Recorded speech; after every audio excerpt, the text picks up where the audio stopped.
అలా ముందు ఏనుగులు అంటే మనం దేవునితో కొలుస్తాం, పూజిస్తాం. వినాయకుడిలాగా మనందరం పూజిస్తాం.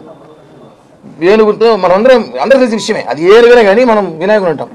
అలాంటి కుంకి ఏనుగుల్ని కుంటి ఏనుగులారంటే ఆ వైసీపీ గాడుదలనాలో దుండపోతనాల వల్లనే వాళ్ళు ఎంత దారుణం అంటే దేవుణ్ణి కూడా అలా అవమానించే కదా ఈ స్థాయికి పడిపోయారు. మీరు కుంటి ఏనుగులని కామెంట్ చేశారు, మీరు చెప్తున్నారు. అసలు చాలా బాధాకరం. అసలు ఈరోజు ఆ ఏనుగులు పాపం చూసారా?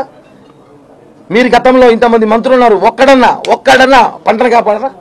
ఈరోజు పంటలు కాపాడుతున్నాం మేము, అక్కడ రైతులు కాపాడుతున్నాం మేము. పవన్ కళ్యాణ్ గారు తీసుకున్న ఒక నిర్ణయమే పవన్ కళ్యాణ్ తీసుకున్న ఒక నిర్ణయం, కుంకి ఏనుగులు కర్ణాటక తెచ్చి 4 ఏనుగులు పెట్టడం. అవి నిన్న చూసాం. 8 ఏనుగులు ఏదైతే దాడి చేయాలనో లేకపోతే అక్కడ రైతులు ఇబ్బంది పెట్టాలనో పంట పొలాలు నష్టం చేయాలని వస్తే ఆయన ముందు చూపు, పవన్ కళ్యాణ్ గారు ముందు చూపేది ఆయన ముందు చూపు కాబట్టి అక్కడ ఆ ఏనుగులు వచ్చి ఆ ఏనుగులు తరిమేయడం జరిగింది.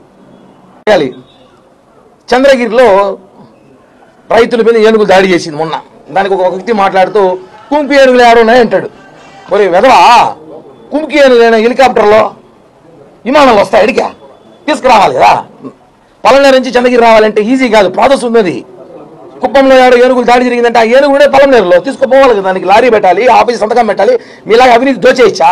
మద్యం అనుకున్నారా దోచేయడానికి? ఇసుక అనుకుని దోచేయడానికి ప్రాసెస్ ఉంది కదా. అయినా ఆ ప్రాసెస్ ప్రకారం పోవాలి. ఏనుగులు ఏడో నువ్వు గుజరాత్లో జరిగితే పలమనేరు ఏనుగు గుజరాత్ పోతాయా? ఈ చిత్రంగా శ్రీకాకుళంలో జరిగిందంట.